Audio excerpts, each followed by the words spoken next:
بسم اللہ الرحمن الرحیم۔ معزز سامعین، امید کرتا ہوں کہ آپ خیر و عافیت سے ہوں گے۔ اللہ تعالیٰ آپ کو شاد و باد رکھے۔ ناظرین کرام، کیا رمضان میں انتقال کرنے والے کے متعلق جنتی ہونے کی کوئی بشارت ہے؟ اسی کی مکمل وضاحت کے لیے علماء دیوبند کا فتویٰ دیکھ لیتے ہیں۔ چنانچہ کسی سائل نے سوال کیا، میرے ایک دوست کا رمضان میں انتقال ہو گیا۔ ہم سبھی جانتے ہیں کہ اس کو شراب پینے کی عادت تھی۔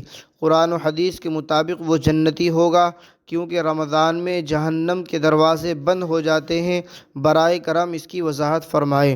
تو جواب دیا گیا، بسم اللہ الرحمن الرحیم، رمضان میں انتقال کرنے والے کے متعلق جنتی ہونے کی بشارت احقر کی نظر سے نہیں گزری، البتہ عذاب قبر نہ ہونے یا اٹھ جانے کی بشارت آئی ہے، اور اللہ رب العزت کی رحمت بے کرا سے ماہ رمضان جیسے عظیم الشان اور بابرکت مہینے میں اس طرح کی فضیلت کسی گناہ گار کے حق میں کچھ بعید نہیں، اور یہ بھی ممکن ہے کہ کسی گناہ گار کے حق میں اس کے گناہ کی شدت رمضان کی اس فضیلت سے مانع ہو۔